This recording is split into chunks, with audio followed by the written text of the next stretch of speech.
Qui es-tu?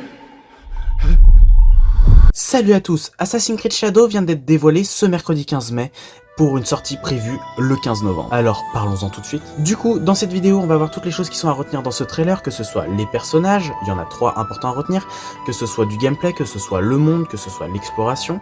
Et pour ça, on va se baser sur la vidéo du trailer, les développeurs qui ont sorti 2 vidéos explicatives sur ce trailer, sur les personnages et sur ce qui va arriver dans le jeu, qui l'ont décrit, le trailer. Et on va aussi se baser sur la vidéo de Jeux Vidéo Magazine, parce que le mec qui a fait cette vidéo est un des seuls à avoir vu le jeu de ses propres yeux. Cette vidéo, je vais te la diviser en 7 parties distinctes pour que ce soit plus facile à comprendre, et on va commencer par Naoe. Choisiras-tu un autre chemin, celui que l'on ne voit pas? Donc, qui est Naoe? Naoe, c'est un des 2 personnages jouables dans ce jeu, parce que oui, comme Assassin's Creed Syndicate, on pourra jouer avec 2 personnages, qu'on pourra switcher de l'un à l'autre. Sa famille, c'est une famille de fermiers, mais c'est une couverture parce qu'en réalité, c'est une famille de shinobi. Les shinobi, dans ce jeu, va falloir bien comprendre que ce sont les assassins, la faction des assassins qu'on connaît bien de la licence. Donc ça fait de Naoe une shinobi, une ninja, une assassin, discrète, agile, et surtout qui provient de la province d'Iga. Iga, dirigée par le clan Iga, logique. Au vu du trailer et de ce qu'on en comprend des dires des développeurs, sa famille, ainsi que son village, vont être totalement détruites par Yasuke, le 2e personnage principal du jeu, mais on y reviendra, qui était alors sous les ordres de Oda Nobunaga, et je parle pas de Eiichiro Oda, c'est pas la même personne. Tout cela a été fait au nom de l'unification du Japon, mais ça créera surtout une tension entre les 2 personnages principaux que sont Yasuke et que sont Naoe. Et forcément, la destruction de sa province, ça va amener Naoe sur le chemin de la vengeance.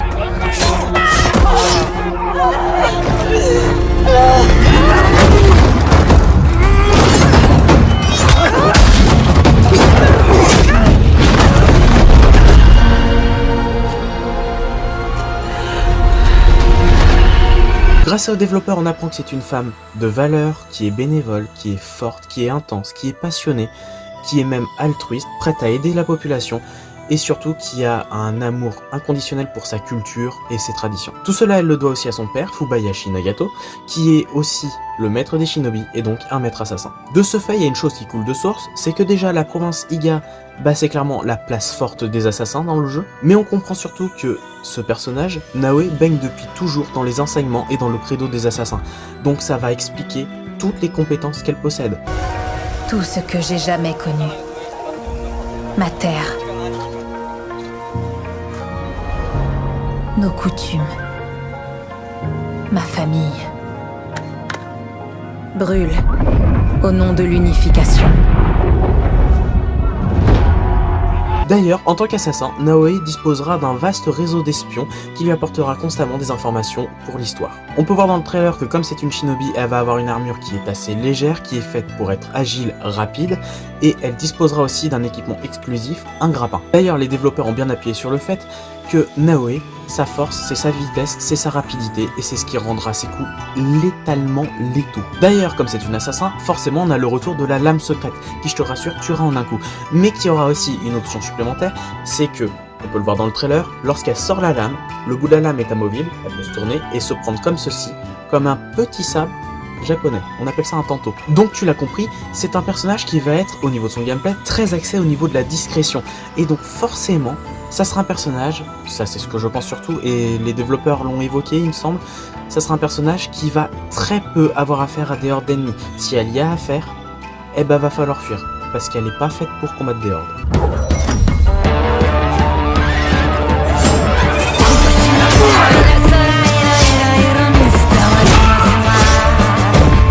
D'ailleurs, là où elle pêche en combat, c'est Yasuke, l'autre personnage jouable, qui va compenser. Donc maintenant, parlons de lui.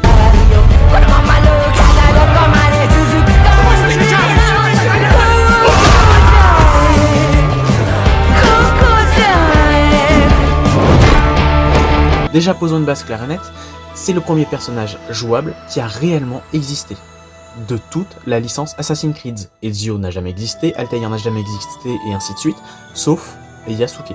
De ce que j'en ai vu, beaucoup crient au wokisme parce que pour un jeu au Japon, ils auraient dû prendre un personnage japonais. Et non, c'est un personnage noir. Perso, je vois pas le souci, je comprends même pas qu'on puisse gueuler pour ça. Et d'ailleurs, les développeurs, ils ont pas fait ce choix n'importe comment, parce que Yasuke, c'est un personnage qui a réellement existé.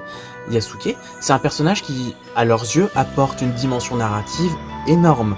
Ils vont pouvoir aller dans tous les sens. Et ça, c'est ce qui leur plaisait. C'est leur dire, je le répète. Et aussi, ils ont énormément travaillé au niveau de son histoire. Ils sont même allés jusqu'au Japon, jusqu'à aller voir les familles qui se transmettent oralement des légendes sur Yasuke. Et il y a un point essentiel de l'histoire de Yasuke qui, je pense, c'est pas leur dire, c'est ce que je pense, leur a fait certainement choisir ce personnage, c'est tout simplement que Yasuke, il est arrivé en tant qu'esclave au Japon en 1579. C'est là où débute le jeu. Ça veut tout simplement dire que, pour le joueur, découvrir le Japon, ça va se faire en même temps que Yasuke découvre le Japon.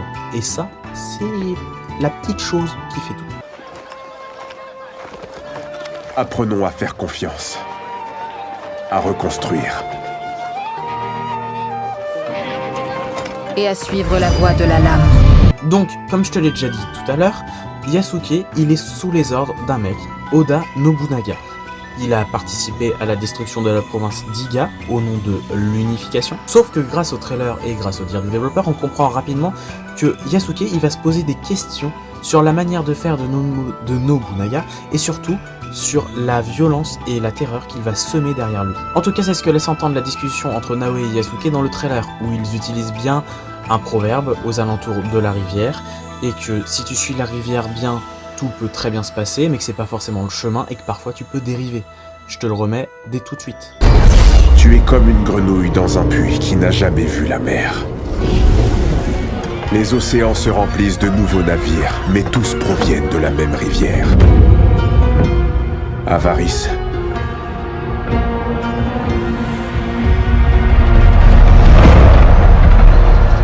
Pouvoir.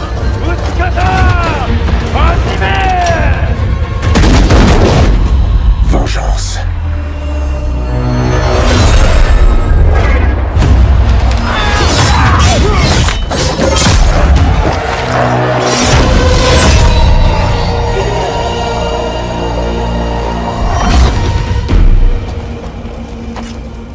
Mais toi, continueras-tu de suivre le fil de cette rivière? Ou choisiras-tu un autre? En plus de ça, il faut savoir que Yasuke, il va être très loyal envers Nobunaga.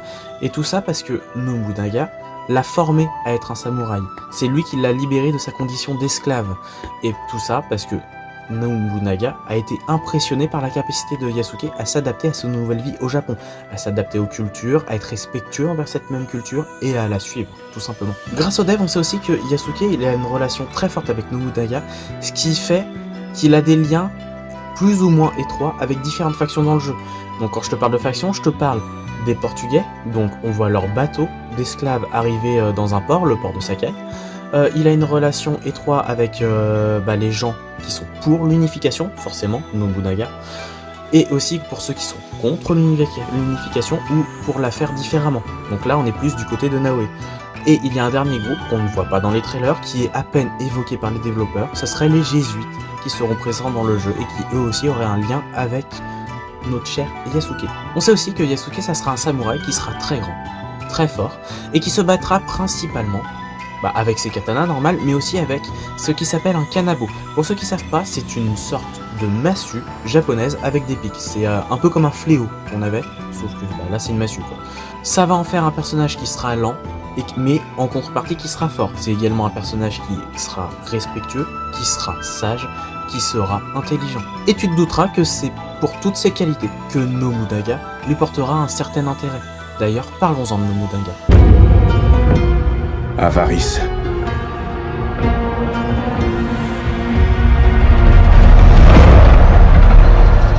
Pouvoir. Oda Nobunaga, c'est le troisième personnage dans le trailer et qui est évoqué par les développeurs comme étant un personnage très important.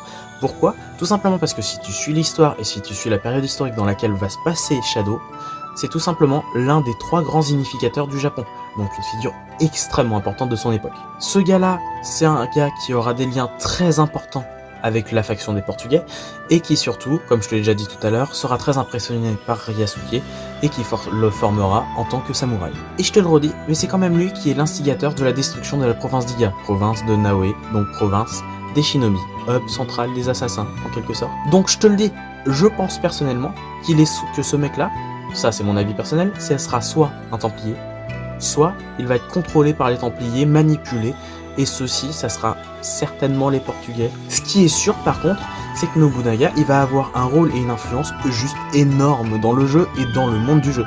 D'ailleurs, parlons-en du monde du jeu.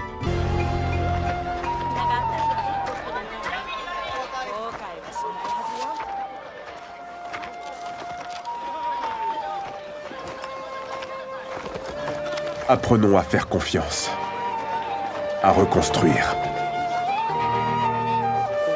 Assassin's Creed Shadow, ça sera un jeu qui va se dérouler aux alentours des années 1580, à la période Sengoku du Japon féodal. Si tu veux un ordre d'idée par rapport à d'autres jeux se passant au Japon féodal, parce que c'est une période qui est assez vaste, si tu prends Ghost of Tsushima, si tu le mets dans le même univers, on peut dire que Ghost of Tsushima ça se passe 300 ans avant, grosso modo. Ce qu'on comprend du trailer, c'est que tout ce qui est culture japonaise, que ce soit à travers les prières, les dieux, les temples, les traditions, etc., c'est quelque chose qui est largement mis en avant. D'ailleurs, du côté des vidéos de jeux vidéo magazine, on apprend aussi que les devs auraient remis en avant l'animus, auraient remis en avant la méta-histoire. Donc elle est totalement présente dans le jeu.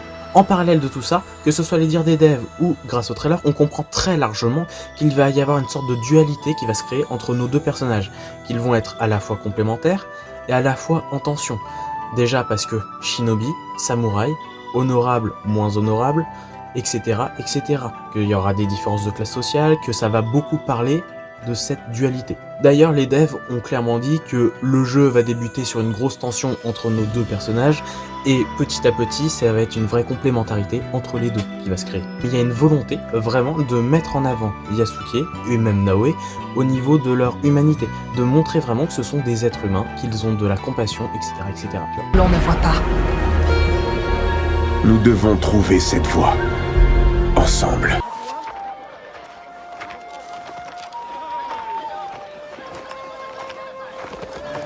Apprenons à faire confiance, à reconstruire. Et à suivre la voie de la lame. Tout ce qu'on vient de dire, pour les devs, ils l'ont dit, ça va servir de base pour créer le gameplay.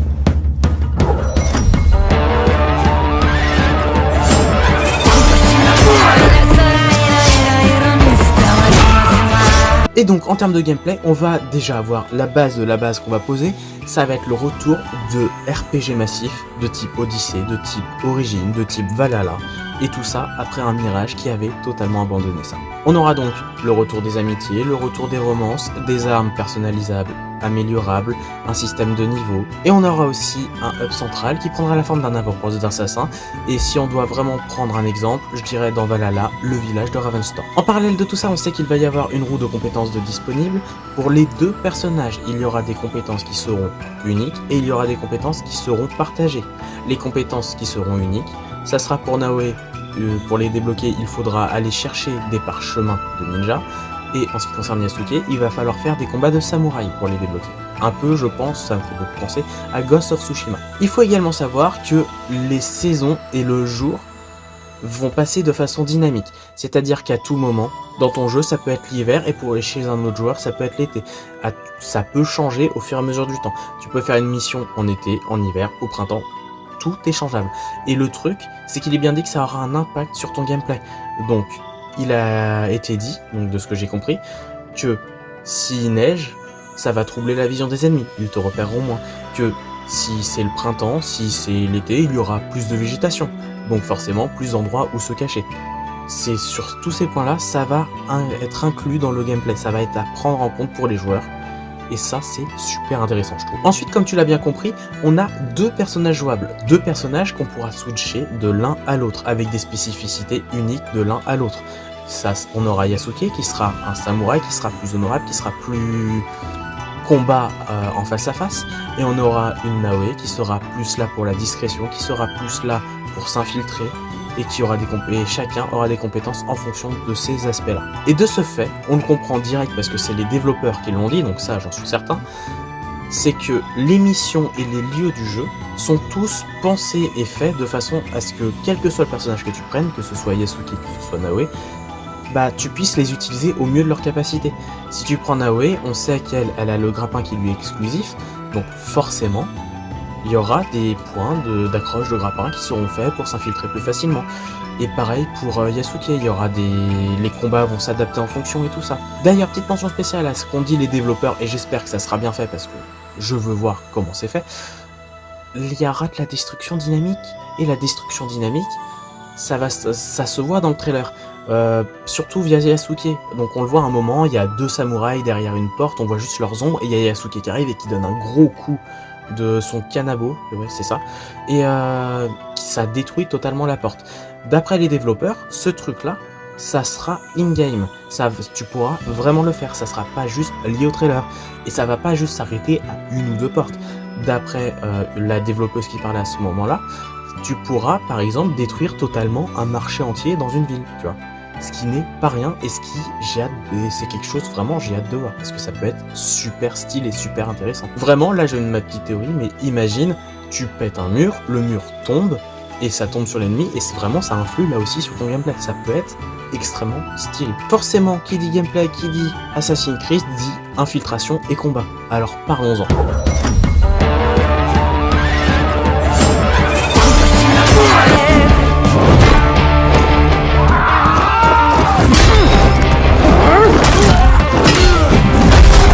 D2, la partie sur laquelle on a le plus d'infos, c'est l'infiltration. Parce que il a beaucoup été question de la part des devs de Naoe. Et donc forcément, on sait beaucoup plus de choses sur ses compétences.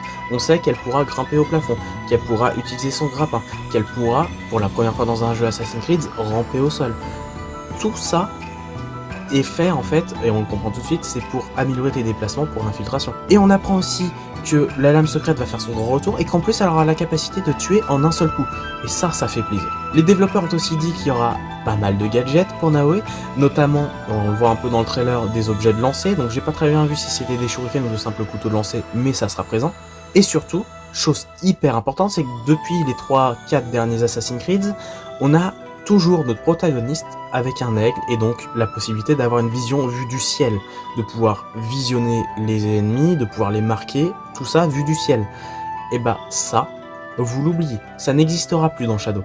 Ce qui est pas plus mal parce que finalement c'est en quelque sorte une petite retour aux sources pour les Assassin's Creed je trouve. Par contre en contrepartie, je te rassure, la vision d'aigle, c'est normal, elle est toujours présente.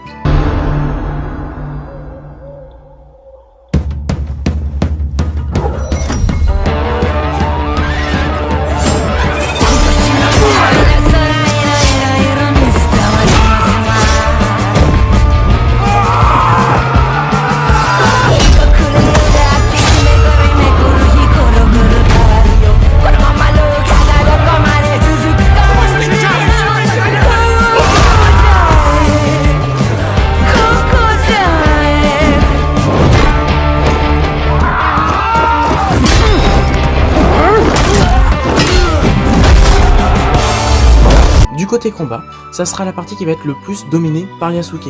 C'est le combat, quand tu écoutes les développeurs, ça va être très chorégraphique. Et apparemment, d'après le retour de Jeux Vidéo Magazine, ça fait beaucoup penser à Ghost of Tsushima dans le style, dans la façon d'être, visuellement. Ce qui est pas étonnant parce que t'es 2 jeux de samouraï, forcément ça se ressemble. Et enfin, grâce à Jeux Vidéo Magazine, on sait aussi qu'il y aurait pour Yasuke un mode samouraï et que ça s'apparenterait un peu au mode fantôme qu'on a dans Ghost of Tsushima. Tout ce que je t'ai dit jusqu'à maintenant, faut pas l'oublier, ça se passe dans un monde ouvert. Et donc forcément, l'exploration va être super importante. Alors, on va en parler tout de suite et ça sera le dernier point qu'on va aborder dans cette vidéo.